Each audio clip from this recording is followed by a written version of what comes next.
Hi, I'm Kate with Connect Point Moms, and I am here live with you today answering your questions.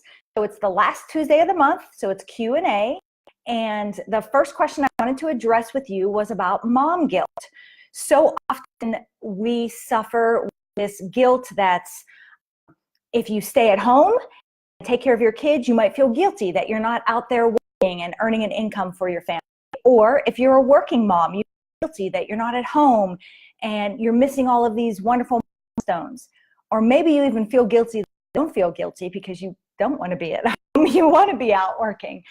There's a lot of different mom guilt that we do to ourselves. So what I wanted to talk to you about is the difference between real guilt and false guilt. So real guilt is actually when you have violated either God's law, if you're a Christ follower, or the law of the land, which is for everyone. So if you have violated one of those laws, feeling guilty is valid, right? You should feel guilty if you ran a red light and caused an accident, or if you broke into someone's home. I know that's kind of outlandish, but those are breaking actual laws. So, okay, let's talk about God's law. God tells us to love one another, and if you're not feeling loving to someone, you're actually hating them, there would be some holy conviction there that would make sense for it to cause guilt. So that's real guilt. False guilt is when we violate our own values. So, oh, I should have been home tonight instead of out with my friends. That's, why? Why can't you go? I mean, if you're with your friends every night, this is the first time you've seen your friends in a month. Self-care is not selfish. You have to take care of yourself. Remember, we talk about in Connect Point Moms, you can only give what you have. So if you're not getting filled, you can't possibly give to your family.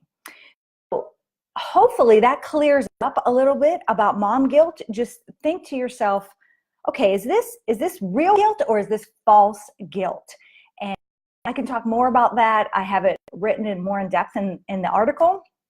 So that was the first thing I wanted to talk about in live Q&A.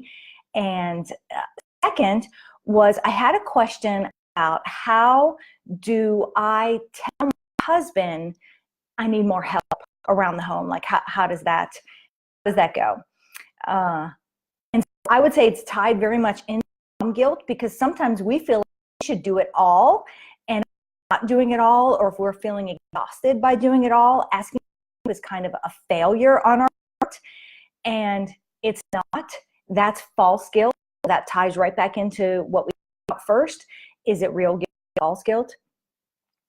We're not superhuman, and we certainly have times where we can do way more than other times. Sometimes we're sick, sometimes it's a certain time of the month and our cycle is happening and we're feeling amazing, or we're not. It's okay to ask for help. It's not a failure. And so to say to your husband, look, I'm feeling really overwhelmed. I don't know what it is.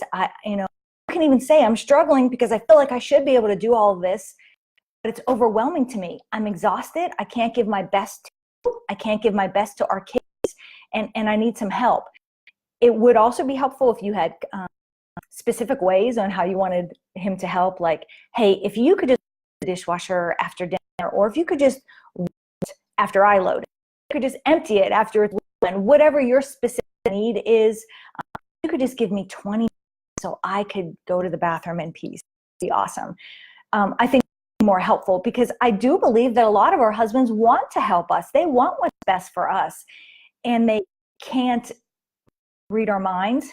So sometimes we don't know, but sometimes if we're thinking, oh, I wish you would just see all those crumbs on the floor and take care of that, they're probably not going to see that. So we're going to have to tell them eventually. They'll see it, we hope. So those questions I had to answer for you today about mom guilt, and about how do I let my husband know I need some help. So if anyone else, I see Emily's here, Amanda's here. If anyone else has questions, feel free to type them in. I did a private message about how do I know when it's time to receive or seek help, either for my child. And I would say most times, if you're wondering, do I need to see a professional? Go ahead. Like the worst thing that could happen is you could be like, I didn't really need that. I would seek personally, I would seek counseling if that's obviously for faith-based, because the worldly counseling is going to be really different than Christ-based counseling. So I have some referrals if you're here in Las Vegas and you want.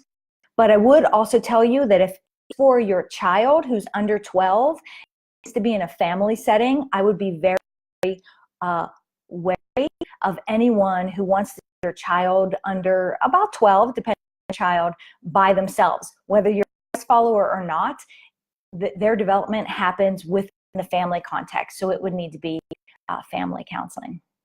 So, hi, and Chris is here too. So it's great to see you, ladies. If I don't have any other questions, I'll just, we're at about 6 minutes. But I'm here for you, either messages, or you could post here in the Connect Point Mom group, or post on this video, because I upload these videos to YouTube, and you can ask me questions on there, and I'll do my best to answer them. So next week, I'm going to be with my sister on a girls' mom-daughter trip in Florida. So I am planning on coming live to you next week, 8 a.m. our time. It'll be 11 a.m. in Florida, and I'm hoping to be on the beach, and that would be a lot of fun, coming to you live and doing our mini training there. So let me know what you need, and either visit my YouTube channel, Kate Connects, or moms.com/articles. You can get most of these things that I talk about, I have written about as well. So have a blessed day, and I hope this was helpful for you. Bye.